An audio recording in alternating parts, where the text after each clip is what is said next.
आप देख रहे हैं अपना favourite YouTube channel maths by Sanjeev sir. आज आप पढ़ेंगे क्लास 12 का मैथ एक्सरसाइज 7.1 बुक एनसीईआरटी। इसमें समाकलन पढ़ना है जिसे इंटीग्रेशन कहा जाता है। तो आइए देखा जाए इंटीग्रेशन को समझने से पहले उसका कंसेप्ट क्या है। आइए देखा जाए कंसेप्ट इसका। इंटीग्रेशन है जिसे समाकलन कहते हैं। सबसे पहले जानेंगे सूत्र से पहले समाकलन क्या होता है। तो आप डिफरेंशिएशन पढ़े होंगे। तो डिफरेंशिएशन में जो भी होता है किसी फलन का अवकलन, उसका क्या होता है, उल्टा जो प्रक्रम होता है वही उल्टा प्रक्रम क्या कहलाता है, समाकलन कहलाता है। अर्थात डिफरेंशिएशन का उल्टा जो प्रक्रम होता है, प्रक्रिया होता है, उसे समाकलन कहते हैं। तो याद रखना है, आप किसी भी फलन का जो भी बनाते हैं डिफरेंशिएशन, उसका जो आंसर आता है उस आंसर से आप फिर प्रश्न को लाते हैं जिस विधि द्वारा, इसी को हम लोग उल्टा प्रक्रम कहते हैं। यही उल्टा प्रक्रम क्या कहलाता है, समाकलन कहलाता है। तो आइए समाकलन संबंधित कुछ फार्मूला है, उस फार्मूला को देखा जाए। देखिए बाबू, सबसे पहले इसमें जानेंगे एक्स के पहले समाकलन के यह साइन है, सिंबल है। एक्स के पावर एन डी एक्स रहेगा तो क्या करेंगे, इसका समाकलन होगा एक्स के power n plus one by n plus one. अर्थात जितना पावर होगा उसे एक बढ़ा देंगे। अगर मान लीजिए पावर 6 है तो पावर 6 होगा तो इसका समाकलन बनाएंगे तो एक्स के पावर क्या हो जाएगा, 7 हो जाएगा। और जितना पावर में होगा उसी को बाटा में भी लिखेंगे और प्लस क्या लिखेंगे, कांस्टेंट लिखेंगे। कांस्टेंट का मतलब हुआ कि समाकलन यह निश्चित नहीं है, निश्चित नहीं। यदि निश्चित समाकलन होता तो उस स्थिति में कांस्टेंट नहीं लिखते हैं। अर्थात अनिश्चित समाकलन में क्या करते हैं, उसमें हम लोग जब भी समाकलन ज्ञात करते हैं उसमें लास्ट में क्या करते हैं, प्लस सी कर देते हैं। तो याद रखना है, एक्स के पावर एन का समाकलन क्या होगा, एक्स के power n plus one by x के पावर, फिर से समझिएगा, एक्स के पावर एन का समाकलन होगा एक्स के पावर एन प्लस वन बटा एन प्लस वन होगा। इसी प्रकार dx बटा एक्स, देखिए बाबू इसमें क्या है, dx है बटा एक्स है, तो d के साथ क्या है, x है। और वही x यदि बटा में हो, पावर यहाँ पर कुछ भी ना हो तो 1 हो, तो इस स्थिति में इसका लॉग होता है। इसका समाकलन क्या होगा, लॉग होगा। याद रखना है, बटा में x रहे अर्थात पावर 1 रहे, रैखिक रहे पावर, इस स्थिति में उसका जो समाकलन होगा लॉग x हो जाएगा और कांस्टेंट c लिखना है। अगर वही यहाँ पावर 2 होता तो उस स्थिति में क्या करते हैं, पावर 2 वाला के हम लोग बिना बटा के रूप में करते, तो ऊपर उसको भेजते तो माइनस होता, अर्थात पावर क्या होता, -2 होता है। जब -2 होता तो जो फर्स्ट फार्मूला है इसके आधार पर उसे हम लोग हल करते हैं। तो इसके बाद है e के पावर एक्स डी एक्स, इसका समाकलन होगा e के पावर एक्स प्लस सी होगा। और साइन एक्स का समाकलन होता है minus cos x plus c. Cos x का समाकलन होता है sine x plus c. Sec square x का समाकलन होता है tan x plus c. Cosec square, तो इसके बाद sec square x d x का समाकलन देखिए, मतलब sec square x d x रहेगा तो इसका समाकलन जो होगा टेन एक्स होगा। अर्थात याद रखना है, सेक स्क्वायर एक्स का जो समाकलन होगा टेन एक्स होगा। कॉसेक स्क्वायर एक्स का समाकलन होगा माइनस कॉट एक्स। और ए के पावर एक्स है डी एक्स, अर्थात कांस्टेंट के पावर रहेगा तो उसका कांस्टेंट के पावर कुछ भी हो तो उसका जो समाकलन होगा वह समाकलन क्या होगा, ए के पावर एक्स है, अर्थात ए क्या है, कांस्टेंट है, तो होगा ए के पावर एक्स बटा होगा लॉग ए प्लस सी होगा। देखिए जो आप पढ़ रहे हैं एनसीईआरटी बुक पढ़ रहे हैं, इसमें क्या है, एक्सरसाइज 7.1 है, इसमें आपका इतना ही फार्मूला पढ़ना है। इसके बाद जो नेक्स्ट पढ़ेंगे हम लोग 7.2, उसमें अलग फार्मूला है। लेकिन हम लोग जो भी आगे पढ़ेंगे पहले वाला फार्मूला सब में यूज होगा। तो आपका एक्सरसाइज 7.1 में इतना ही फार्मूला है। अब इसके बाद क्या किया जाएगा, इसके प्रश्न को हल किया जाएगा। तो यह फार्मूला आप बढ़िया तरह से याद कर लेंगे, निश्चित है कि आपको समाकलन अच्छा तरह समझ में आएगा। और अगर फार्मूला याद नहीं होगा तो समझ में नहीं आएगा, इसलिए आपको फार्मूला को बढ़िया तरह से याद करना है। और इसके साथ साथ एक बात और जानिए, कोई भी त्रिकोणमितीय निष्पत्तियाँ होगा, कोई भी त्रिकोणमितीय निष्पत्तियाँ या e के पावर x वाला का अगर कोई गुणांक होगा तो इस स्थिति में क्या करते हैं, उस गुणांक को समाकलन करते समय बाटा में कर लेते हैं। याद रखना, जैसे कि हम क्या कहना चाहते हैं, जरा ध्यान देंगे। मान लिया जाए अगर मेरे पास साइन 2x है, अगर इसका हम समाकलन कर रहे हैं तो क्या करेंगे, इसका समाकलन लिख देंगे, मान इसका जो भी समाकलन होगा उसको लिख देंगे। अर्थात देख लीजिए साइन का क्या होता है, साइन का मान लो हमको साइन 2x dx करना है, तो साइन 2x है अर्थात साइन है, तो साइन का समाकलन देखिए क्या है, माइनस कॉस है, तो माइनस कॉस लिखेंगे। जो थीटा रहेगा वही थीटा को लिखेंगे। यहाँ थीटा क्या है, x है, तो x यहाँ लिखेंगे, और यहाँ पर कितना है 2x है तो 2x लिखेंगे। तो कॉस माइनस कॉस 2x लिखेंगे। लेकिन हम क्या कहना चाहते हैं समझिएगा, अगर थीटा का गुणांक कुछ होगा तो उसे बाटा में कर लेते हैं, थीटा का गुणांक कुछ नहीं होगा तो उसे बाटा में नहीं करेंगे। तो बाबू याद रखना है, कोई भी त्रिकोणमितीय निष्पत्तियां या e के पावर x है, ये सब का यदि गुणांक अगर होगा थीटा का, तो इस स्थिति में क्या करते हैं, उस गुणांक को समाकलन करते समय बाटा में कर लिया जाता है। तो यहाँ देखिए थीटा का गुणांक क्या है, 2 है, तो यहाँ 2 कर लेंगे। ऐसा करेंगे तब जाके समाकलन आपका सही होगा। अगर आप ऐसा नहीं कर रहे हैं, केवल आप माइनस कॉस 2x लिख रहे हैं साइन 2x का, तो वह समाकलन गलत हो जाएगा। यही हम इसको हम माइनस कॉस x कब लिखते हैं, जब यहाँ गुणांक ना होता तब। लेकिन याद रखना, जब गुणांक रहेगा तो आपको गुणांक को बाटा में लिखा जाएगा, अगर आप ना लिखेंगे तो गलत हो जाएगा। इस बात को आप नोट के रूप में याद रखेंगे। क्या सुने आपने, किसी भी त्रिकोणमितीय निष्पत्तियां का थीटा के साथ यदि कोई गुणांक हो तो समाकलन करते समय उस थीटा को हम लोग उस थीटा के गुणांक को बाटा में कर लिया जाता है। यह नियम e के पावर x के लिए भी लागू होता है, अर्थात e के पावर x के जो भी गुणांक होगा वह गुणांक भी समाकलन करते समय बाटा में कर लेते हैं। इस नोट को याद रखना है, आपका किसी प्रकार का दिक्कत ना होगा समाकलन बनाते समय। और इसके साथ साथ यह पूरा फॉर्मूला को कंठस्थ याद कर लीजिएगा। तो आइए प्रश्न नंबर 1 देखा जाए। तो आइए बाबू, क्वेश्चन नंबर 1 है, एक्सरसाइज 7.1 एनसीईआरटी बुक है। 1 नंबर क्वेश्चन कहता है, सबसे पहले देखिए कोई भी क्वेश्चन सॉल्व करेंगे, हम जान रहे हैं कि समाकलन बनाना है, लेकिन क्वेश्चन को जो हेडिंग जरूर पढ़ते हैं। हेडिंग कहता है निम्नलिखित फलन में जो भी समाकलन ज्ञात करना है निरीक्षण विधि से ज्ञात करना है। तो याद रखना है, जब भी निरीक्षण विधि कहता है तो उस स्थिति में हम क्या करते हैं, समाकलन ज्ञात करते हैं तो कांस्टेंट को नहीं लिखते हैं। इस बात को सदैव याद रखना है। जब भी निरीक्षण विधि कहेगा तो इस स्थिति में क्या करेंगे, उसका समाकलन ज्ञात करेंगे तो कांस्टेंट को नहीं लिखेंगे। और जब निरीक्षण विधि नहीं कहेगा तो उस स्थिति में कांस्टेंट को लिखा जाता है। तो आइए क्वेश्चन नंबर 1 है, एक क्या कह रहा है, sine integration sine 2x dx। तो साइन का जो इंटीग्रेशन होता है वह माइनस कॉस होता है। यहाँ लिखाएगा माइनस कॉस थीटा, थीटा का काम कौन कर रहा है 2x, तो लिखाएगा 2x है। और इसके पहले बताए हैं जो भी त्रिकोणमितीय निष्पत्तियां होगा यदि उसका थीटा का गुणांक कुछ हो तो उसे बाटा में कर लेते हैं। तो गुणांक यहाँ पे क्या है 2 है, तो बाटा में 2 कर लेंगे। और बताए थे कि सवाल में कह रहा है निरीक्षण विधि द्वारा ज्ञात करने के लिए समाकलन, तो निरीक्षण विधि जब भी कहेगा तो बट्टा में क्या प्लस में क्या करते हैं, कांस्टेंट को नहीं लिखते हैं। तो यहाँ कांस्टेंट नहीं लिखाएगा। आप इसको चाहेंगे तो इतना आंसर लिख सकते हैं, या थोड़ा और आगे बढ़ा के -1/2 cos 2x भी लिख सकते हैं। इतना आंसर दीजिए या इतना पर, दोनों सही है, बोथ आर राइट। तो 1 नंबर क्वेश्चन सोल्व हो गया। क्वेश्चन दूसरा देखना है, क्वेश्चन 2 क्या कर रहा है समझना है। क्वेश्चन 2 कह रहा है इंटीग्रेशन cos 3x dx कहता है, बिल्कुल इसी की तरह बनेगा।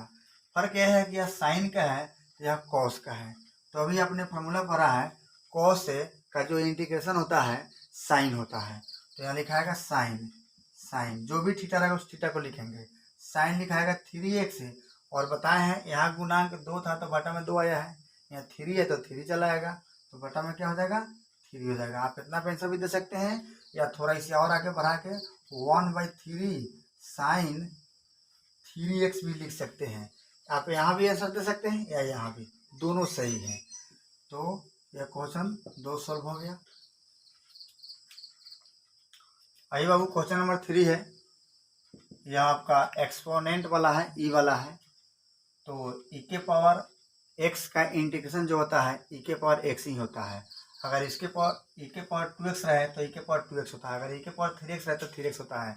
मतलब ई के पावर जितना रहेगा उसका इंटीग्रेशन उतना ही होगा। लेकिन फर्क क्या है, एक बात को सदैव याद रखना है कि उसका जो उसका जो गुणांक होगा x का, उस गुणांक को हमेशा बटा में लिखना है।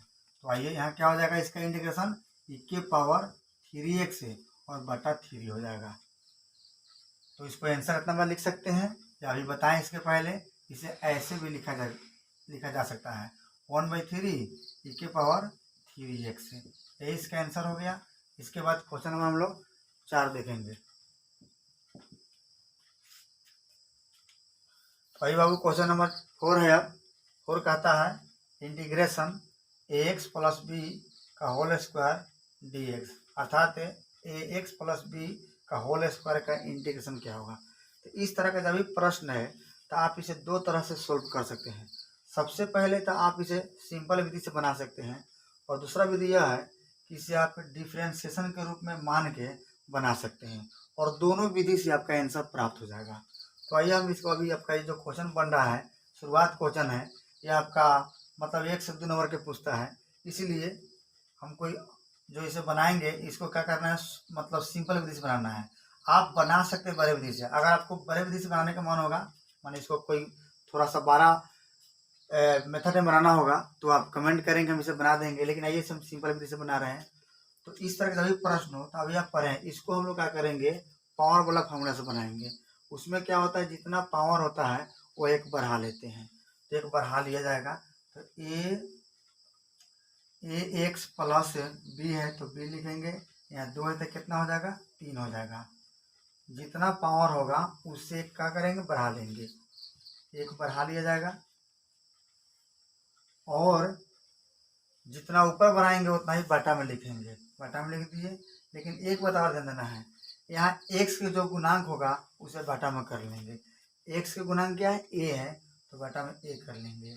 आप इसे इतना ही पे आंसर लिख सकते हैं, या चाहेंगे तो इस प्रकार लिख सकते हैं 1/3a into x plus b का होल क्यूब, यह इसका आंसर हो गया। आइए बाबू क्वेश्चन नंबर 5 देखा जाए। क्वेश्चन नंबर 5 है sin 2x माइनस 4 e के पावर 3x। जब भी आपका 2 या 2 से अधिक फलन प्लस या माइनस के रूप में रहे तो सबसे पहले क्या करेंगे, उसे अलग अलग कर दिया जाएगा। समाकलन के रूप में उसे अलग अलग करेंगे, मतलब समाकलन के साथ उसे अलग अलग करेंगे। तो आइए तब जाकर उसे हल करेंगे। तो आइए इसे अलग अलग किया जाए। साइन 2x dx, और कांस्टेंट जब भी होगा तो उसको बाहर कर लेंगे। तो माइनस समाकलन के रूप में अलग अलग करने का मतलब हुआ कि समाकलन इसको भी देंगे, समाकलन इसको भी देंगे, dx इसको भी देंगे, dx इसको भी देंगे। इस प्रकार के जब हम लोग अलग करते हैं तो उसे क्या कहते हैं, समाकलन के रूप में अलग करना।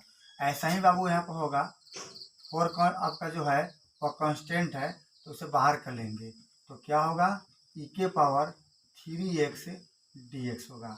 जब भी आप इस तरह का प्रश्न है तो ऐसा ही बनाएंगे, अर्थात 2 या 2 से अधिक के फलन प्लस या माइनस के रूप में हो, यदि उसका इंटीग्रेशन ज्ञात करना हो तो क्या करते हैं, सबसे पहले उसे अलग अलग कर लेते हैं, तब उसका इंटीग्रेशन ज्ञात करते हैं। तो आइए बाबू इसे बनाया जाए। फर्स्ट आप जो क्वेश्चन बनाए थे आप देखे होंगे वह sin 2x था, अर्थात यह फर्स्ट क्वेश्चन जैसा हो गया। तो साइन का अभी आपने पढ़ा है इंटीग्रेशन कॉस होता है, माइनस कॉस होता है, तो लिखेंगे माइनस कॉस हो गया 2x। और आप पढ़े हैं जो भी थीटा गुणांक होगा वह बटा में चला आएगा, तो बटा में 2 चला आएगा। माइनस 4 है तो 4, और e के पावर जितना होता है उसका इंटीग्रेशन उतना ही होता है, और उसमें भी x का जो गुणांक होता है वह बटा में चला आता है। तो देखिए बाबू यहाँ पर हो जाएगा e के पावर 3x है, और बटा कितना है, यह गुणांक है तो बटा में कितना हो जाएगा, 3 हो जाएगा। अब इसे सॉल्व करेंगे, थोड़ा सा और आगे बढ़ाएंगे तो -1/2 cos 2x और माइनस 4/3 e के पावर 3x हो जाएगा। क्वेश्चन 5 का जो आंसर होगा वह होगा -1/2 cos 2x माइनस 4/3 e के पावर 3x हो जाएगा। यही इसका 5 का आंसर होगा। तो वही बाबू क्वेश्चन नंबर 6 देखा जाए। छठा क्वेश्चन है। छठा क्वेश्चन में सबसे पहले क्वेश्चन को सॉल्व करने से पहले थोड़ा सा इसमें भी हेडिंग पढ़ लेंगे। कहता है इसका समाकलन ज्ञात करें, निम्नलिखित का समाकलन ज्ञात करें। मतलब यहाँ पर है जो आपका 1 से 5 तक क्वेश्चन था, उसमें जो समाकलन ज्ञात करने के लिए कह रहा था, तो बाबू उसमें कह रहा था कि उसे निरीक्षण विधि द्वारा ज्ञात करें। तो निरीक्षण विधि का मतलब है कि जो भी हम लोग सोल्व करेंगे उसके आंसर में हम लोग कांस्टेंट को नहीं लिखेंगे, लेकिन इसमें आपको ऐसा कुछ नहीं कह रहा है, अर्थात डायरेक्ट कह रहा है जो भी समाकलन दिया गया है, जो भी फलन दिया गया है उसका समाकलन ज्ञात करें। मतलब निरीक्षण विधि इसमें शब्द जो है यह बात नहीं कह रहा है, अर्थात इसमें निरीक्षण विधि का कोई चर्चित नहीं किया गया है। जब निरीक्षण विधि नहीं कह रहा है तो इस स्थिति में क्या करेंगे, इसका समाकलन ज्ञात करेंगे तो प्लस में सी लिखेंगे, अर्थात इसमें कांस्टेंट लिखाएगा। तो आइए बाबू देखा जाए क्वेश्चन नंबर 6। क्वेश्चन 6 है 4e⁻3x+1 और इसका dx है। तो बताए थे जब भी आपका 2 या 2 से अधिक फलन प्लस या माइनस ग्रुप में हो तो क्या करते हैं, सबसे पहले उसे समाकलन के साथ अलग अलग कर देते हैं, तब उसका समाकलन ज्ञात करते हैं। तो आइए बाबू ज्ञात किए जाए, इसे अलग अलग करेंगे क्योंकि यह प्लस ग्रुप में है। हो जाएगा 4 और e⁻3x dx और प्लस है, फिर यह समाकलन इसके साथ जाएगा। तो यहाँ पर अगर आपका 1 से अधिक अंक होता तो वह लिखा था, अगर और 1 अंक रहता है तो नहीं लिखाता है, क्योंकि 1 कहीं भी छिपाया जा सकता है। तो यहाँ पर क्या हो जाएगा, केवल dx लिखाएगा। यहाँ पर 1 है, 1 छिपा लिया गया है। कांस्टेंट जो भी रहता है उसे बाहर कर लेते हैं, जैसे यहाँ कांस्टेंट 4 है बाहर कर लिए हैं, ठीक इसी प्रकार यहाँ 1 को बाहर कर लिया गया है, लेकिन 1 को दिखाया नहीं जाता है। अगर आप दिखाएंगे तो गलत नहीं होगा, लेकिन आप छिपा दे तो सबसे अच्छा रहेगा। तो आइए इसका समाकलन होगा 4 है तो 4, और अभी बताया गया कि e के पावर जो भी होगा उसका समाकलन उतना ही होता है। तो e के पावर कितना होगा 3x, और इसका जो x का गुणांक होता है वह बटा में चला आता है तो बटा में 3 लिखेंगे, और प्लस dx का समाकलन क्या होता है, केवल x होता है। dx जब भी रहे उसका समाकलन क्या होता है x। अगर यहाँ पर dt होगा तो समाकलन क्या होगा, इसका t होगा। अगर यहाँ पर dm होगा तो समाकलन क्या होगा, m होगा। ठीक उसी प्रकार यहाँ dx है तो क्या हो जाएगा, समाकलन x हो जाएगा। और यहाँ पर कांस्टेंट लिखाएगा क्योंकि प्रश्न में यह जिक्र नहीं किया गया है कि निरीक्षण विधि से बना है। तो जब उस शब्द को इस्तेमाल नहीं करेगा अर्थात नहीं लिखा रहेगा तो उस स्थिति में आप कांस्टेंट को लिख सकते हैं। तो वही बाबू इसे आगे हल करेंगे तो कितना होगा 4/3 और e⁻3x plus x plus c होगा, यही इसका आंसर होगा। वही बाबू क्वेश्चन नंबर 7 है। सबसे पहले यहाँ क्या करेंगे, यहाँ गुना है, कोष्ठ बगल में जो भी रहता है और कोई चीज नहीं रहे तो क्या करते हैं उससे गुना करते हैं। तो गुना करेंगे x² से गुना करेंगे 1 में तो कितना हो जाएगा x², फिर x² से गुना करेंगे 1/x² में तो इस स्थिति में क्या हो जाएगा x² कट जाएगा तो 1 बच जाएगा, और यहाँ पर dx है तो dx लिखाएगा। और यह आपका क्वेश्चन नंबर 6 की तरह हो गया, प्लस में आ माइनस में आ गया तो क्या बताया गया है, जब भी प्लस माइनस रहे तो उसे अलग करके बनाते हैं। तो अलग किया जाए x² dx माइनस यहाँ पर लिखाएगा dx है।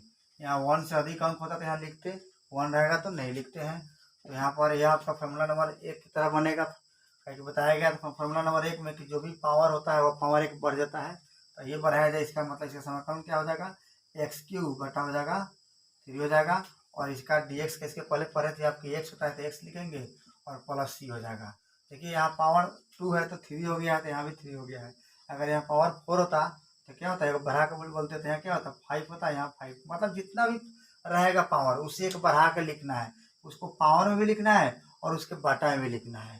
अगर मान लीजिए यहाँ पर 10 होता अर्थात 10 होता तो यहाँ 10 लिखते, यहाँ भी 10 लिखते। तो क्वेश्चन नंबर जो आपका 7 है इसका answer x³ minus x plus c होगा, ये इसका आंसर कहलाएगा। चलिए बाबू क्वेश्चन नंबर 8 देखा जाए। यहाँ भी देखिए प्लस में है, तो अभी आपने जाना कि जब भी आपका 2 या 2 से अधिक फलन प्लस या माइनस ग्रुप में हो तो क्या बताए हैं, उस सभी फलनों को अलग अलग समाकलन ग्रुप में कर देते हैं, तब उसका समाकलन ज्ञात करते हैं। और कांस्टेंट यदि उसमें हो तो उसे बाहर कर लेते हैं। तो अलग अलग करेंगे तो ये क्या है कांस्टेंट है, तो हम कांस्टेंट को बाहर कर लेंगे। देखिए जो डी के साथ यहाँ रहेगा उसी को आप कांस्टेंट, उसको आप क्या करेंगे कांस्टेंट नहीं समझेंगे। यहाँ देखिए डी के साथ क्या है एक्स, अर्थात एक्स में जो है वेरिएबल है, उसको कांस्टेंट नहीं समझेंगे, बाकी जो भी होगा कांस्टेंट होगा। तो डी के साथ एक्स है तो क्या बताइए यहाँ पर ए यहाँ पर है नहीं है, अर्थात ए क्या हो गया कांस्टेंट हो गया, उसे बाहर कर लेंगे। तो क्या बचेगा, मतलब डी के साथ जो रहेगा उसी को रखेंगे, उसके सिवाय कुछ भी आएगा उसे बाहर कर लेंगे। तो यहाँ पर हो जाएगा एक्स स्क्वायर डी एक्स। यहाँ भी देखिए बी यहाँ है क्या, यहाँ बी है नहीं है, तब से बाहर कर लेंगे। तो बी बाहर चला गया तो क्या हो जाएगा एक्स डी एक्स प्लस सी भी क्या है कांस्टेंट है क्योंकि डी के साथ नहीं है, तो इसके वो बाहर कर लेंगे और क्या लिखाएगा डी एक्स लिखाएगा। तो ये है तो ये, और अभी पढ़े हैं जो भी पावर होता है एक बढ़ा कर लिखते हैं और उसी को बाटा में लिखते हैं तो वह उसका समाकलन होता है। और ये लिखा जाए 2 है तो पावर 3 हो जाएगा, यहाँ भी पावर 3 हो जाएगा, सॉरी बटा 3 हो जाएगा, और यहाँ पर हो जाएगा प्लस बी और गुण है, यहाँ पावर कुछ भी रहता है 1 रहता है, तो 1 से क्या हो जाएगा 2, यहाँ भी बटा में 2 हो जाएगा, प्लस सी हो गया। और इसके पहले आप पढ़े हैं डी एक्स जब भी रहे तो उसका समाकलन क्या होता है एक्स होता है, एक्स हो जाएगा। और कांस्टेंट लिखते हैं तो कांस्टेंट सी लिखेंगे। आप कांस्टेंट सी के बदला में चाहेंगे तो के भी लिख सकते हैं, दोनों में से किसी एक का इस्तेमाल कर सकते हैं।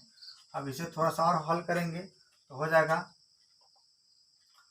ए X cube by 3 plus B X square by 2 और plus C X plus C. ये आपका जो है क्वेश्चन 8 का आंसर है।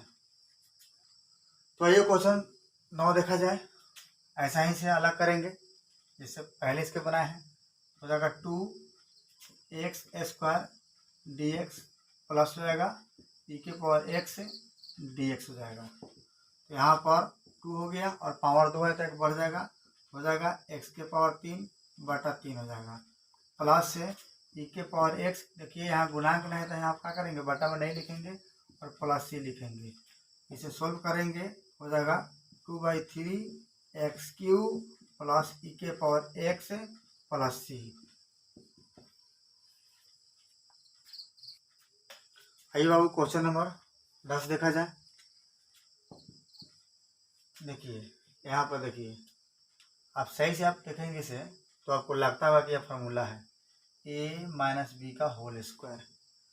तो सबसे पहले क्या करेंगे, इसे सोल्व करने से पहले, इसे मतलब समाकलन निकालने से पहले से फार्मूला पर तोड़ लेंगे a माइनस बी का होल स्क्वायर। फार्मूला तो आपको पता ही होगा A square minus 2b plus B square होता है।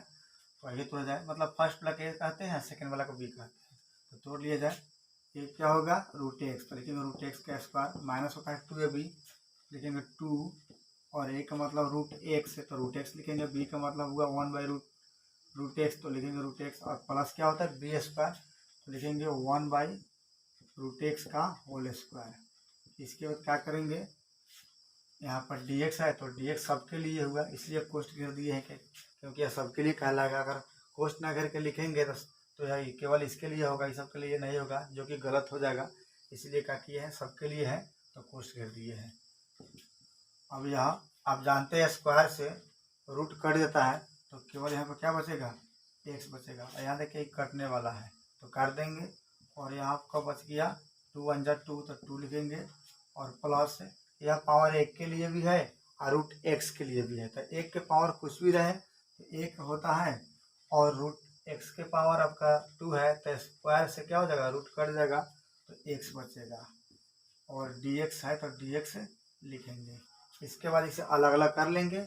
अब जब भी आपको बताएंगे जब भी प्लस माइनस में हो तो उसे अलग अलग कर लेते हैं, तब समाकलन करते हैं तो वो जो आता है उसका आंसर हो जाता है।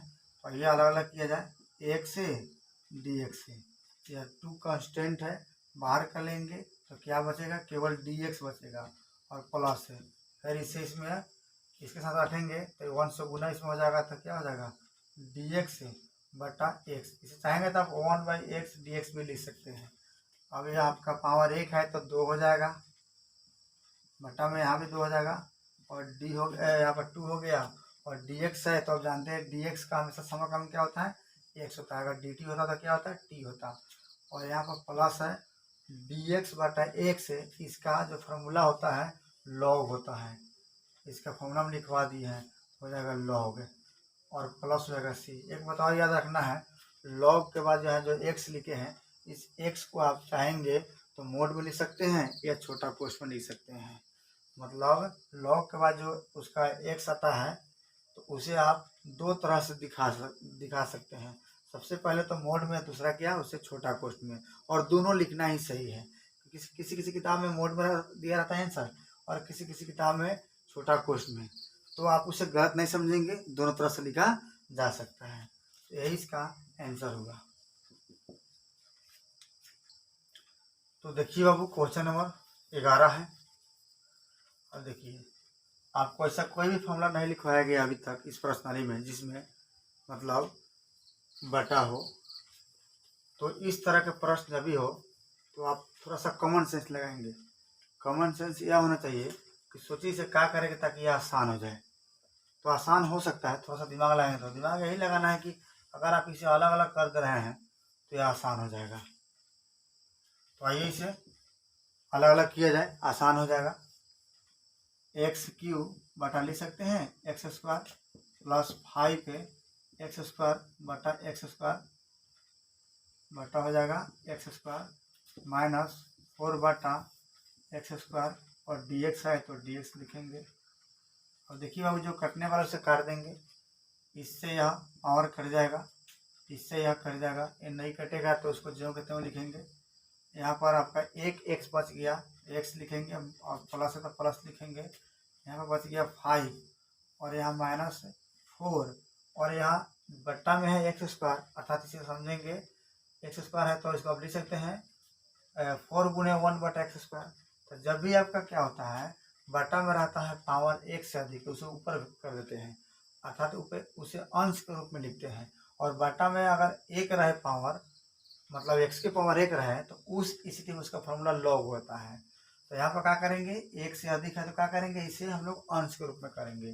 तो अंश के रूप में जब भी करते हैं तो पावर माइनस रहता है तो प्लस होता है, और प्लस रहता है तो माइनस होता है। तो यहाँ देखिए पावर क्या है, घात क्या है, यहाँ पर आपका प्लस में है तो ऊपर जाके क्या हो जाएगा माइनस। तो लिखाएगा 4 और एक्स के पावर कितना -2 है। उसके बाद आपका डी एक्स है तो डी एक्स लिखेंगे। अब इसे अलग अलग कर लेंगे पहले की भांति, हो जाएगा एक से डी एक्स से। यह 5 आपका कांस्टेंट है तो बाहर चला जाएगा, तो क्या बचेगा आपका यहाँ बच जाएगा डी एक्स से। और यह भी आपका क्या है, कांस्टेंट है तो बाहर चला आएगा 4, तो हो जाएगा एक्स के पावर -2 और डी एक्स हो जाएगा। अब यहाँ देखिए बाबू, यहाँ पर पावर कुछ भी रहता है, एक है तो यहाँ पावर वाला फॉर्मूला पर लागू हो जाएगा। एक है तो 2 हो जाएगा, 2 है तो 3 हो जाएगा, और जितना होगा उसे बढ़ा कर बोलेंगे तो कितना हो जाएगा एक्स स्क्वायर। जितना पावर में लिखेंगे उतना ही बटा में लिखते हैं। आप पहले से इससे परिचित है क्योंकि फॉर्मूला पर नहीं आप पढ़ चुके हैं। और प्लस यहाँ पर 5 है तो 5, यहाँ पर आपका जब भी डी एक्स रहेगा, इसके पहले कोई चीज़ नहीं रहेगा तो इसका हमेशा समाकलन क्या होगा, डी एक्स रहेगा तो एक्स हो जाएगा, अगर डी टी रहेगा तो डी टी हो जाएगा, डी टी रहेगा तो टी हो जाएगा, डी एक्स रहेगा तो एक्स और डी टी रहेगा तो टी हो जाएगा। तो यहाँ पर क्या हो जाएगा, एक्स हो जाएगा। -4 यहाँ भी देखिए पावर वाला फॉर्मूला लागू होगा। तो पावर वाला में क्या बताया गया है, पावर वाला में बताया गया है कि जितना पावर एक बढ़ा देते हैं। तो बताइए बाबू, यहाँ पर एक्स के पावर -2 अगर एक बढ़ाएंगे तो कितना होगा, जब भी दो मैंने एक बढ़ाएंगे, इस पावर -2 में एक बढ़ाएंगे तो क्या हो गया, दो तरह का चिन्ह हो गया। और आप जानते हैं जब भी दो तरह का चिन्ह होता है तो क्या करते हैं, मतलब जोड़ घटाव अर्थात प्लस माइनस में जब भी दो तरह का चिन्ह होके तो अधिक वाला का चिन्ह लिखते हैं और अधिक वाले में से छोटे वाले को घटा लेते हैं। तो दोनों में अधिक वाला कौन है, 2 है, तो इसका चिन्ह क्या है, माइनस, तो माइनस लिखेंगे और इसमें से घटा लेंगे, इससे क्या हो जाएगा 1, तो 1 लिखेंगे। वही काम बटा में करेंगे तो बटा में भी क्या हो जाएगा, -1 हो जाएगा। और कांस्टेंट जो सी होता है तो सी लिखा करेगा, यहाँ पर सी लिखाएगा।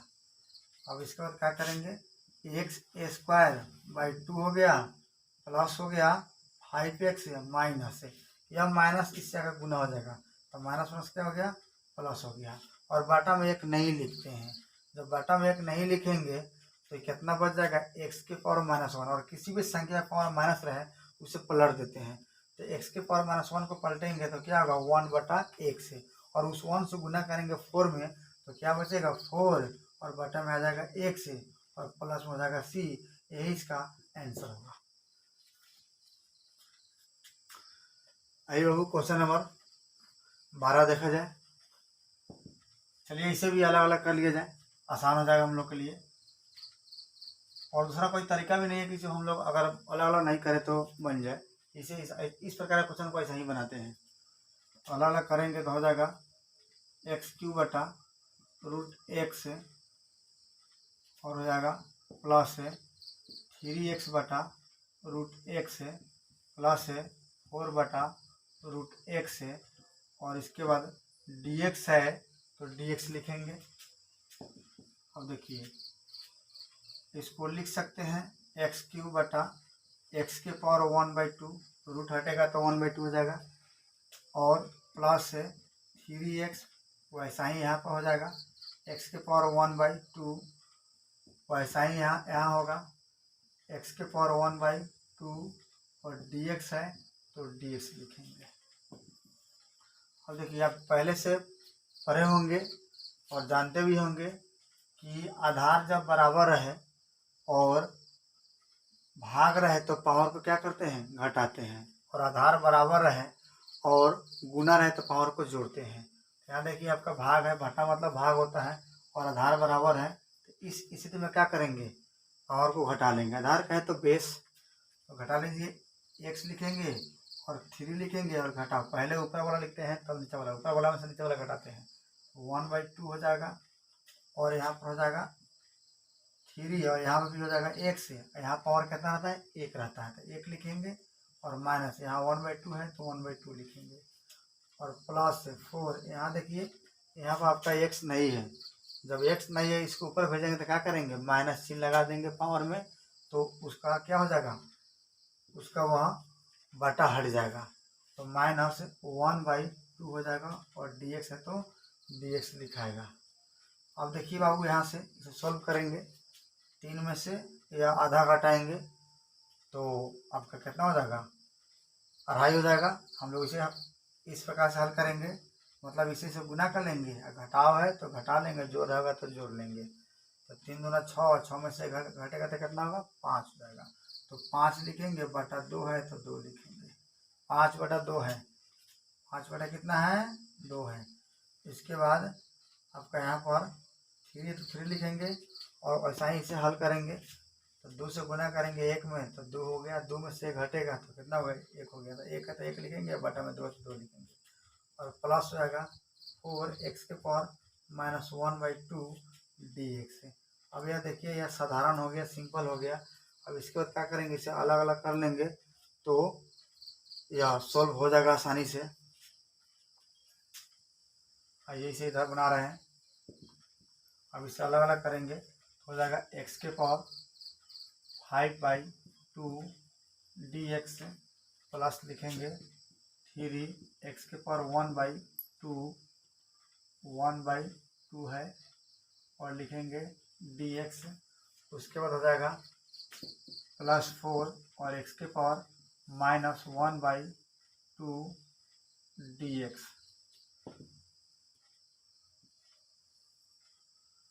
तो आप जानते हैं कि पावर जितना आता है उससे 1 बढ़ा देते हैं, तो 5/2 में बढ़ाएंगे, 5/2 में 1 बढ़ाएंगे तो कितना हो जाएगा, 2 1 2 5 7 हो गया। तो जब भी 1 वाला जोड़ रहे, इसका तरीका आपको हम इसके पिछले वीडियो में बताए थे कि जब भी 1 वाला जोड़ है तो इसे आपस में जोड़ते हैं, इसे आपस में जोड़ते हैं, जब भी 1 वाला घटाव रहे इसे आपस में घटाते हैं, उसका जोड़ ऐसे बनाएंगे तो आसानी से सोल्व हो जाएगा। तो यहाँ पर आपका हो जाएगा x के पावर कितना, इसे आपस में जोड़िए, आपस में जोड़ेंगे तो 5 2 7 हो गया, 7 लिखेंगे, और बटा में 2 तो 2 लिखाएगा। ऐसा ही यहाँ पर हो जाएगा 3, इसे भी जोड़ेंगे, 1 बढ़ाएंगे तो 2 1 3 हो जाएगा, x के पावर 3/2 हो जाएगा, 3/2 है, और प्लस है 4 है तो 4, यहाँ भी हम 1 बढ़ाएंगे तो -1/2 में 1 बढ़ाएंगे, आपका कितना हो जाएगा, 1/2 ही होगा x के पावर, तो 1/2 लिखेंगे, और प्लस c हो जाएगा। इसके बाद आप चाहेंगे तो इसे और भी आगे बढ़ाया जा सकता है, तो बढ़ा दीजिए, x के पावर 7/2 हो जाएगा, और प्लस 3 x के पावर 3/2 और +4। अब आप इसे चाहेंगे तो रूट में लिख सकते हैं, तो √x और प्लस c हो जाएगा, यही इसका जवाब होगा।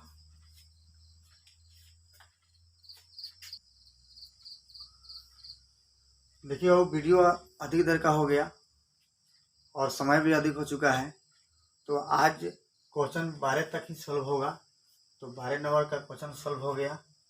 तो इसके बाद जो वीडियो आएगा उसमें आपका एक्सरसाइज 7.2 का सेकेंड वीडियो आएगा, जिसमें आपका क्वेश्चन 13 से रहेगा।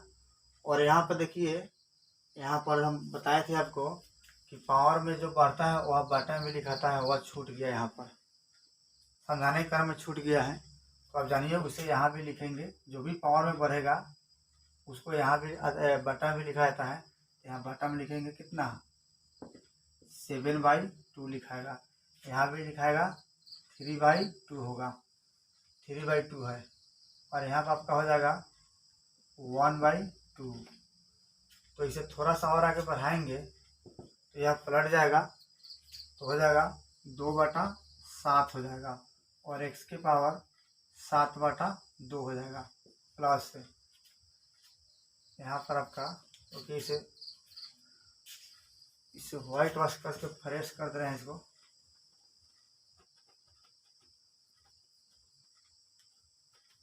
समझाने के क्रम में थोड़ा छूट गया था।